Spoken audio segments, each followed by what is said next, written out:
പക്ഷേ American president ട്രംപിനെ സൂചിപ്പിക്കാം. പ്രത്യേകിച്ച് വെനിസ്വേലയിൽ പോയിട്ട് അവിടുത്തെ ഭരണാധികാരിയായിട്ടുള്ള മഡൂറോയെ പിടിച്ചു കെട്ടിക്കൊണ്ട് അമേരിക്കയിൽ കൊണ്ടുപോയതിന് ശേഷം വെനിസ്വേലയിലെ ഒരു പൗര അങ്ങ് അത്മിത സന്തോഷത്തില്ല. മറ്റാരുമല്ല, മരിയ കൊറീന മച്ചാഡോ കഴിഞ്ഞ 2025 സമാധാനത്തിനുള്ള നൊബേൽ സമ്മാനം ലഭിച്ച സ്ത്രീ. സന്തോഷം കൊണ്ടിരിക്കാനും നിൽക്കാനും വയ്യാതെ അവർ ട്രംപിനെ സന്തോഷിപ്പിക്കാൻ വേണ്ടി തനിക്ക് കിട്ടിയ സമാധാനത്തിൻ്റെ സമ്മാനം അദ്ദേഹത്തിന് കാഴ്ചവെക്കുന്നത്. ഇന്നലെയാണ് അവിടെ അമേരിക്ക സന്ദർശിക്കേണ്ടിയിരുന്ന സമയം. അപ്പം ട്രംപിന് വലിയ സന്തോഷമായി കാണും. അപ്പോൾ മോദി അദ്ദേഹത്തിനെ സന്തോഷിക്കുന്നില്ലെന്ന് പറഞ്ഞാണ് 50% ചുങ്കം ഏർപ്പെടുത്തിയിരിക്കുന്നത്. അപ്പം ഇവരിങ്ങനെ സന്തോഷിപ്പിച്ചു കഴിഞ്ഞാൽ അങ്ങനെ അങ്ങ് പോയാൽ എന്തായിരിക്കും സ്ഥിതി? അതുപോലെ തന്നെ സ്വീഡിഷ് അക്കാഡമി ഇത് കേട്ടിട്ടുണ്ട്, അതിനോട് പ്രതികരിച്ചിട്ടുണ്ട്. ഇത് അല്ല, എന്തായാലും ഇതിൽ രണ്ട് കാര്യമുണ്ട്. ഒന്ന്, ആ അവാർഡ് കിട്ടിയ സമയത്ത് തന്നെ അവര് മച്ചാഡോ പ്രതികരിച്ചതാണ്, ഞാൻ ഇത് ട്രംപ് അമ്മാവന് സമർപ്പിക്കാൻ തയ്യാറാണ്. അതിന്റെ കാരണമുണ്ട്. ഒന്നവര് ഈ വെനിസ്വേലയിലെ പ്രതിപക്ഷത്തിന് വേണ്ടി വെനിസ്വേലയിൽ അട്ടിമറി നടത്താൻ അവിടുത്തെ മഡൂറോയുടെ ഭരണകൂടത്തിനെതിരായി എത്രയോ കാലമായി അട്ടിമറി പ്രവർത്തനങ്ങൾ നടത്തിക്കൊണ്ടിരിക്കുന്ന ഒരാളാണ്. അതുകൊണ്ടാണ് ഈ നോബൽ പ്രൈസ് വന്നത്. വേറൊരു കാര്യം, അവർക്ക് സർവ്വ പിന്തുണയും കൊടുത്തിരുന്ന അമേരിക്കയാണ്, ട്രംപാണ്. അപ്പൊ അതുകൊണ്ട് ട്രംപിനെ സൂചിപ്പിക്കാൻ വേണ്ടി അവർ പറഞ്ഞതാണ്, എനിക്കാണ് അവാർഡെങ്കിലും അത് അങ്കിളിന് കൊടുക്കാൻ ഞാൻ തയ്യാറാണ് എന്ന് പറഞ്ഞതാണ്. എന്നാ അങ്കിള് അതിനനുസരിച്ച് പ്രതികരിക്കണ്ടേ? അവളുടെ വിനയമായിട്ട് കാണണ്ടേ? അങ്ങനെയല്ലേ സ്വീകരിക്കേണ്ടത്? അല്ല, അവൾക്ക് തന്നെയാണ് കിട്ടേണ്ടത്, അവളാണ് അവിടെ കഷ്ടപ്പെട്ട് വർക്ക് ചെയ്യുന്നത് എന്ന് പറയണ്ടേ? അങ്ങനെയല്ല. ട്രംപ് പറഞ്ഞത് എന്താ? അവള് പറയുന്നു ഞാനാണ് അതിന് അർഹൻ എന്ന് പറയുന്നു. അവൾ എനിക്കത് തരാൻ തയ്യാറാണ് എന്ന് പറഞ്ഞാൽ അവള് തയ്യാറാണെങ്കിൽ ഞാൻ വാങ്ങാനും തയ്യാറാണെന്നാണ് അതിനർത്ഥം. അത് അന്ന്. പക്ഷെ ഏതാനും മാസങ്ങൾ കൊണ്ട്, ഇത് എനിക്ക് തോന്നുന്നു ഒക്ടോബർ 10 സാധാരണഗതിയിൽ ഈ നോബൽ പ്രൈസ് പ്രഖ്യാപിക്കുക. പിന്നെ 2 മാസം കഴിഞ്ഞിട്ട് ഡിസംബർ 10 നോബൽ പ്രൈസ് കൊടുക്കുക. ഇക്കൊല്ലം എനിക്ക് തോന്നുന്നു ഈ വെനിസ്വേലക്കാർക്ക് ആയതുകൊണ്ട് അവാർഡ് കൊടുക്കാൻ വൈകുകയോ താമസിക്കുകയൊക്കെ ചെയ്തിട്ടുണ്ട്. കാരണം വെനിസ്വേലയിൽ മൊത്തം പ്രശ്നങ്ങളാണല്ലോ. അതുകൊണ്ട് ഇപ്പോ ഡിസംബർ 10 ഇന്നലെയാണ് അവാർഡ് കൊടുക്കേണ്ടിയിരുന്നത്. കൊടുത്തോ എന്നുള്ളതിന്റെ വാർത്തകൾ ഇന്ന് കാണുന്നില്ല. പക്ഷെ എന്തായാലും ഇവര് സ്വീഡിഷ് അക്കാഡമി അപ്പൊ തന്നെ പറഞ്ഞു.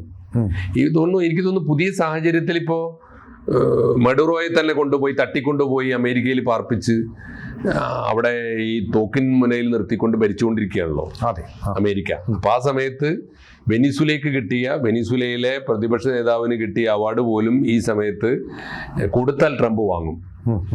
വെനിസ്വേലയിൽ തന്നെ അദ്ദേഹം വിഴുങ്ങി നിൽക്കുകയാണല്ലോ. ഗ്രീൻലാൻഡ് വിഴുങ്ങാൻ. അതെ. ഇനിയിപ്പോ ട്രംപ് അത് സ്വീകരിക്കുമായിരുന്നു. പക്ഷെ ഈ സമയത്ത് നല്ല ശക്തമായ നിലപാടെടുത്തു സ്വീഡിഷ് അക്കാഡമി. സ്വീഡിഷ് അക്കാഡമി പറയുന്നത്, ഒരിക്കൽ അക്കാഡമി ഒരു അവാർഡ് തീരുമാനിക്കുന്നത് ഒരുപാട് കാര്യങ്ങൾ വെച്ചുകൊണ്ടാണ്. തീരുമാനിച്ചു കഴിഞ്ഞാൽ ആ തീരുമാനിച്ച ആരുടെ പേരാണോ പ്രഖ്യാപിച്ചത്, ആ പ്രഖ്യാപിച്ച ആൾക്ക് മാത്രമേ സ്വീകരിക്കാവൂ. അയാളുടെ നിർദ്ദേശപ്രകാരം വേറെ ആൾക്ക് കൊടുക്കാനാണെങ്കിൽ ഞങ്ങൾ എന്തിനാണ്, അക്കാഡമി എന്തിനാണ് എന്ന് വളരെ ശക്തമായ നിലപാട് അക്കാഡമി സ്വീകരിച്ചിരിക്കുന്നു, അവരെ പ്രഖ്യാപിച്ചിരിക്കുന്നു. അതാണ് ഇന്നത്തെ ഒരു വാർത്ത. അപ്പൊ അങ്ങനെ വരുമ്പോൾ ഒരു പ്രധാനപ്പെട്ട കാര്യമുണ്ട്. ഈ അമേരിക്ക ഈ പറഞ്ഞ ലോകരാജ്യങ്ങളിലൊക്കെ കുഴപ്പങ്ങൾ ഉണ്ടാക്കിയിട്ട് ആ രാജ്യങ്ങളിലൊക്കെ സമാധാനം കെടുത്തുന്നയാളാണ് അമേരിക്കൻ പ്രസിഡന്റ്. അദ്ദേഹം എവിടെയും സമാധാനം ഉണ്ടാക്കിയിട്ടില്ല. ഇക്കൊല്ലത്തെ സമാധാനത്തിനുള്ള നോബൽ പ്രൈസ് കിട്ടിയ മച്ചാഡോ സത്യത്തിൽ വെനിസ്വേലയിൽ വേണമെങ്കിൽ വെനിസ്വേലയുടെ ഭരണകൂടത്തിനെതിരായി പൊരുതിക്കൊണ്ടിരിക്കുന്ന ഒരു പോരാളിയാണെന്ന് പറയാം. ആ ഭരണകൂടം ജനവിരുദ്ധമാണ് എന്ന് അവിടുത്തെ ജനങ്ങൾക്ക് തോന്നുന്നുണ്ടെങ്കിൽ ആ ജനങ്ങളോടൊപ്പം ചേർന്ന് പ്രവർത്തിക്കുന്നത് സമാധാന പ്രവർത്തനമാണെന്നും പറയാം. പക്ഷെ ഒരു അന്യരാജ്യത്തെ എണ്ണ കണ്ട് അവിടെ പോയി അട്ടിമറി പ്രവർത്തനം നടത്തുക, അവിടുത്തെ ഭരണകൂടത്തെ തട്ടിക്കൊണ്ടുപോരുക, എന്നിട്ട് ആ രാജ്യത്തെ എണ്ണ മുഴുവനും സ്വന്തമാക്കുക, അവിടുത്തെ വിഭവങ്ങൾ സ്വന്തമാക്കുക, അവിടുത്തെ സമാധാനം കെടുത്തുക, ഇത് ഒരിടത്തല്ല, ചരിത്രത്തിൽ ഉടനീളം ചെയ്തുകൊണ്ടിരിക്കുന്ന ഒരു രാജ്യമാണ് അമേരിക്ക. ട്രംപ് ആണെങ്കിൽ അമേരിക്കയുടെ സകലമാന റെക്കോർഡുകളും ഭേദിച്ചുകൊണ്ട് അത് ചെയ്തയാളാണ്. തന്നെയല്ല, യുദ്ധക്കുറ്റം ചെയ്തിട്ടുണ്ട്. 54 ക്യൂബൻ പട്ടാളക്കാരെ വെനസ്വേലയുടെ ഭരണ ആസ്ഥാനത്തിന് കാവൽ നിന്ന് 54 വെടിവെച്ച് കൊന്നു. യുദ്ധം പ്രഖ്യാപിക്കാതെ അങ്ങനെ ഒരു വെടിവെച്ച് കൊല്ലൊരു യുദ്ധം തന്നെയാണ്. യുദ്ധപ്രഖ്യാപനമല്ല, യുദ്ധമാണ്. അപ്പോൾ യുദ്ധക്കുറ്റം ചെയ്തു. ഈ യുദ്ധക്കുറ്റം ചെയ്ത ആൾക്ക്, യുദ്ധക്കുറ്റവാളിക്ക് എങ്ങനെയാണ് സമാധാന സമ്മാനം ഏതർത്ഥത്തിലാണ് അദ്ദേഹത്തിന് കൊടുക്കാൻ പറ്റുക? തീർച്ചയായിട്ടും അതാണ് ഒരു പ്രധാനപ്പെട്ട ചോദ്യം. പക്ഷേ ഒരു നമ്മളിപ്പോ ഈ സ്വീഡിഷ് അക്കാഡമിയെ കുറിച്ച് ഇങ്ങനെയൊക്കെ പറയുമ്പോഴും അവർക്ക് അവരുടേതായ രാഷ്ട്രീയമുണ്ട്. ലേ വലേസക്ക് സമാധാനത്തിനുള്ള സമ്മാനം കൊടുക്കുമ്പോഴും അതെ തീർച്ചയായിട്ടും പലർക്കും ഗാന്ധിജിക്ക് കൊടുക്കാതിരിക്കുമ്പോഴും ഗാന്ധിജിക്ക് കൊടുക്കാതിരിക്കുമ്പോ തവക്കുൽ കിർമാനിക്ക് കൊടുക്കുമ്പോ ഒക്കെ അവർക്ക് അവരുടേതായ രാഷ്ട്രീയമുണ്ട്. അവരിപ്പോ ട്രംപിന് കൊടുത്താൽ പോലും അത്ഭുതപ്പെടേണ്ടതില്ല. പക്ഷേ ഇക്കുറി അവരെടുത്തിരിക്കുന്ന സ്റ്റാൻഡ് സാങ്കേതികമാണ്, എങ്കിലും അത് ന്യായമാണ്.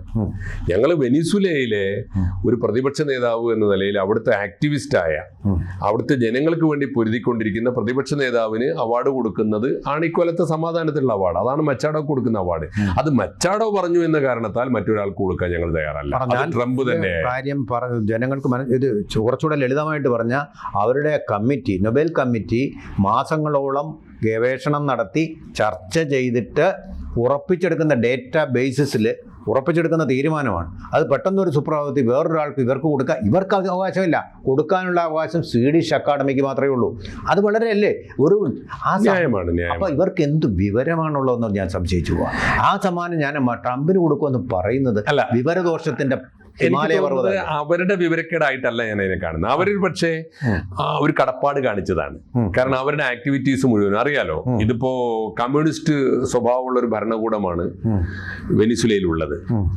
അത് ഷാവേസ് തൊട്ട് മഡുറോ വരെയുള്ളവർ അങ്ങനെയാണ്. ആ ഭരണകൂടത്തിനെതിരായി പ്രവർത്തിക്കണമെങ്കിൽ ശക്തമായ ഒരു മുതലാളിത്ത രാജ്യ പിന്തുണ വേണ്ടിവരും. ആ പിന്തുണ തീർച്ചയായിട്ടും വെനിസുലയുടെ തൊട്ടപ്പുറത്ത് തൊട്ടടുത്ത് കിടക്കുന്ന ശക്തമായ ഇമ്പീരിയലിസ്റ്റ് രാജ്യമാണല്ലോ അമേരിക്ക. അമേരിക്കയുടെ പിന്തുണയോടുകൂടിയാണ്. അമേരിക്കയുടെ പിന്തുണ ഇല്ലെങ്കിൽ എന്നോ തട്ടിപ്പോയി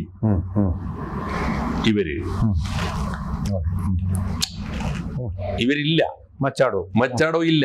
അപ്പൊ അതുകൊണ്ട് അവരുടെ കൂറ് ഒരു പക്ഷേ അവരെ നിലനിർത്തിയതിൽ, അവർക്ക് സാമ്പത്തികമായും സൈനികമായും ഒക്കെ അവരെ സഹായിക്കുന്നതിൽ, അവരെ പലപ്പോഴും അവിടുന്ന് കടത്തിക്കൊണ്ടുപോയി അവരെ രക്ഷപ്പെടുത്തിയതിൽ, അവര് ജീവൻ അപായത്തിലായ ഘട്ടത്തിലൊക്കെ അവരെ സംരക്ഷിച്ചതിലൊക്കെ അമേരിക്കക്കും അമേരിക്കയുടെ ചാരസംഘടനക്കും അമേരിക്കൻ ഏജൻസികൾക്കും ഒക്കെ പങ്കുണ്ട്. അപ്പൊ അതുകൊണ്ട് അവർ കടപ്പാട് കൊണ്ട് അവർ പറഞ്ഞു പോയതാവും അന്ന്. തീർച്ചയായിട്ടും എനിക്ക് ഒരു സംശയം വിദ്യാർത്ഥിയുടെ സംശയം. അതായത് എനിക്കിപ്പോൾ SSLCക്ക് ഡിസ്റ്റിങ്ഷനോട് കൂടി ഞാൻ പാസ്സാകും, അത്രയും മാർക്ക് കിട്ടി. ഈ സർട്ടിഫിക്കറ്റ് ഞാൻ എടുത്തിട്ട് വേറൊരാൾ കൊടുക്കുമെന്ന് പറഞ്ഞ ഒരു തരം ഇമ്പോസ്റ്ററിങ് അല്ലേ? അതുപോലൊരു തെറ്റല്ലേ ഇവരും ചെയ്യുന്നത്? അല്ല, അത് പറയാം. ഇപ്പോൾ ഉദാഹരണത്തിന് സാറിന് ഇപ്പോൾ SSLCക്ക് റാങ്ക് കിട്ടുന്നു. ഈ റാങ്ക് യഥാർത്ഥത്തിൽ അവകാശപ്പെട്ടത് എൻ്റെ മുത്തശ്ശിക്കാണ്. അവരാണ് ഇതിന്റെ പിന്നിലെ പ്രചോദനം. അവരാണ് എന്നെ പഠിപ്പിച്ചത്. എൻ്റെ മുടങ്ങിപ്പോയ പഠിപ്പ് അവരാണ് വീണ്ടും പുനഃസ്ഥാപിച്ചത് എന്ന് പറയാം. അല്ലെങ്കിൽ നാട്ടിലെ ഒരു കാരണവരോ കുടുംബത്തിലെ അമ്മാവനോ അങ്ങനെ സഹായിച്ചു എന്ന് വിചാരിച്ചോളൂ. അങ്ങനെ അത് പറയാമല്ലോ. ആ പറയുന്നത് നന്ദിയും മര്യാദയുമാണ്. അതാണ് മച്ചാഡോ കാണിച്ചത്. പക്ഷേ ട്രംപ് വിചാരിച്ചത് ഇത് ഈ പറയുന്ന ഈ മര്യാദ കാണിച്ചതാണ് എന്ന് പറയുമ്പോൾ അതെന്റെ അവകാശമാണ് എന്ന് പറയുന്നുണ്ടല്ലോ. അവള് പറഞ്ഞത് ശരിയാണ്. ഞാനാണ് അത് അറിയിക്കുന്ന ആള്. അവൾ പറഞ്ഞിരിക്കുന്നു ആ അവാർഡ് എനിക്കുള്ളതാണ്, അങ്ങനെ തന്നാൽ ഞാൻ സ്വീകരിക്കുമെന്ന് പറയുന്നവന്റെ പോഴത്തവും ഭോഷ്കും വിവരദോഷമാണ്. അവരെ കണ്ടാൽ മതി. എനിക്ക് തോന്നുന്നു മച്ചാഡോ കാണിച്ചത് ഒരു കൂറും കടപ്പാടും മാത്രമാണ്. എനിക്ക് ഈ നോബൽ സമ്മാനത്തിന് എന്നെ അർഹയാക്കിയത് ഞാൻ വെനിസുല എന്ന രാജ്യത്തെ മനുഷ്യാവകാശത്തിന് വേണ്ടി പ്രവർത്തിച്ചതിന്റെ ഫലമാണ്. അവിടുത്തെ പ്രതിപക്ഷത്തിന് വേണ്ടി പ്രവർത്തിച്ചതിന്റെ ഫലമാണ്. അവിടുത്തെ ജനകീയ ഇച്ഛാശക്തിക്ക് വേണ്ടി നിലകൊണ്ടതിന്റെ ഫലമാണ്. പക്ഷേ എന്റെ ജീവൻ അപകടത്തിലായപ്പോഴൊക്കെ എന്നെ രക്ഷിച്ചതും വെനിസുലയെ പോലെ ഒരു രാജ്യത്ത് ഇങ്ങനെ ഒരു പോരാട്ടം സാധ്യമാക്കിയതിലും തീർച്ചയായും ഞാൻ ഡൊണാൾഡ് ട്രംപിനോട് കടപ്പെട്ടിരിക്കുന്നു. അതുകൊണ്ട് ഈ അവാർഡ് പോലും അദ്ദേഹത്തിന് കിട്ടേണ്ടതാണെന്നോ അല്ലെങ്കിൽ ഈ അവാർഡിന് യഥാർത്ഥത്തിൽ ഞാൻ കടപ്പെട്ടിരിക്കുന്നു, അദ്ദേഹത്തിന് കാഴ്ചവെക്കുന്നു, കാണിക്ക വെക്കുന്നു, അദ്ദേഹത്തിന് സമർപ്പിക്കുന്നു ഒക്കെ പറയാലോ, ഡെഡിക്കേറ്റ് ചെയ്യാം. അത് അവരുടേത് മര്യാദ. ട്രംപിന്റേതോ? അതെനിക്കുള്ളതാണെന്ന് ഉള്ള ഒരു വാശി. ട്രംപിന്റേതല്ലേ ബോഷ്ക്ക്? സത്യം ഭയങ്കര ബോഷ്ക്ക്. അവർക്കുള്ള മറുപടിയാണ് ഇപ്പോ സ്വീഡിഷ് അക്കാഡമി പറഞ്ഞിരിക്കുന്നത്. അങ്ങനെ തോന്നി ആരെങ്കിലും സ്വാധീനിച്ചിട്ട് അവർക്ക് കിട്ടിയ അവാർഡ്. കാരണമുണ്ട്, അതിന് ഡബിൾ ഹിറ്റാണ് സത്യത്തില്. മറ്റൊരു കാര്യം, ഇരട്ട പ്രഹരമുണ്ട്. കാരണം എന്താ, ഈ 2025 സമാധാനത്തിന് നോബൽ പ്രൈസ് എനിക്ക് അവകാശപ്പെട്ടതാണ്, എനിക്ക് തരൂ എന്ന് പറഞ്ഞ് ലോകം മുഴുവൻ നടന്നയാളാണ്. പാകിസ്ഥാൻ ഉൾപ്പെടെയുള്ള ലോകത്തിലെ ഏറ്റവും ദുർബലമായ രാജ്യങ്ങളിൽ ഒന്നാണ് പാകിസ്ഥാൻ. പാകിസ്ഥാന്റെ പ്രസിഡന്റിനോടും പ്രധാനമന്ത്രിയോടും പാർലമെന്റിനെ കൊണ്ടും പറയിപ്പിച്ചതാണ്. ഇസ്രായേൽ പാർലമെന്റിനെ കൊണ്ട് പ്രമേയം പാസ്സാക്കിച്ചതാണ്. എന്തിന് നോബൽ പ്രൈസ് ഇയാൾക്ക് കൊടുക്കണം എന്ന് പറഞ്ഞതാണ്. സെലൻസ്കിയെ കൊണ്ട് പറയിപ്പിച്ചതാണ്. ലോകരാജ്യങ്ങളെ കൊണ്ടൊക്കെ സമാധാനത്തിന്റെ നോബൽ പ്രൈസ് ഇക്കൊല്ലം എനിക്ക് വേണം എന്ന് പറഞ്ഞ് നടക്കുന്ന ഒരാളാണ്. കിട്ടിയില്ല. നന്നായി കിട്ടിയില്ല എന്ന് മാത്രമല്ല, ആ സമയത്താണ് സ്വീഡിഷ് അക്കാഡമി ആരെങ്കിലും ആരെക്കൊണ്ടെങ്കിലും കിട്ടിയവരാരെങ്കിലും വിളിച്ചു പറഞ്ഞിട്ട് ഞങ്ങൾ ഇതാ മറ്റൊരാൾക്ക് മറിച്ചു കൊടുക്കുന്നു എന്ന് പറയുമ്പോൾ കൊടുക്കാനുള്ള ഒരു ചരക്കല്ല, ട്രംപിന് കിട്ടിയ അടിയാണ്. അത് നമ്മൾ മെച്ചാഡോയെ നമുക്ക് വെറുതെ വിടാം.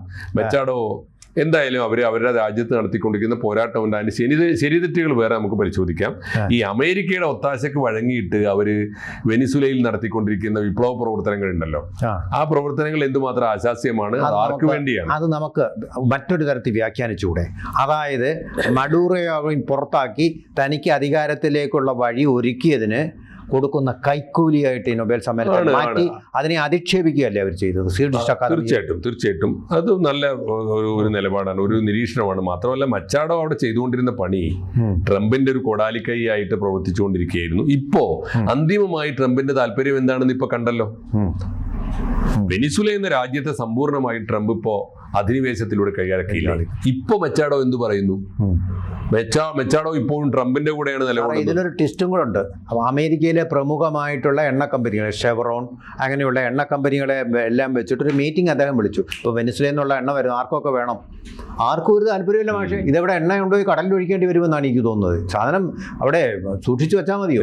ആർക്കും ഡിമാൻഡില്ല, ആരും പണം കൊടുക്കില്ല ഇതിന്, ആർക്കും വ്യർത്ഥ വ്യായാമമായി പോയി എന്നാണ്. ഇപ്പൊ വെനിസുലയെ വേണ്ട, വെനിസുലയുടെ എണ്ണയെ വേണ്ട, വെനിസുലയുടെ പേരിൽ അദ്ദേഹം നോബൽ പ്രൈസ് വാങ്ങാൻ ചെന്നാൽ അതും കൊടുക്കാൻ തയ്യാറല്ല എന്നാണ് ഇപ്പോൾ സ്വീഡിഷ് അക്കാഡമി പറഞ്ഞിരിക്കുന്നത്. തീർച്ചയായിട്ടും അത് ഒരു നിലപാടാണ്. പക്ഷേ മെച്ചാഡോയെ നമുക്ക് ഇക്കേസിൽ വെറുതെ വിടുമ്പോഴും മെച്ചാഡോ ആരുടെ ഏജന്റാണ് എന്ന ചോദ്യം വളരെ പ്രസക്തമാണ്. തീർച്ചയായിട്ടും.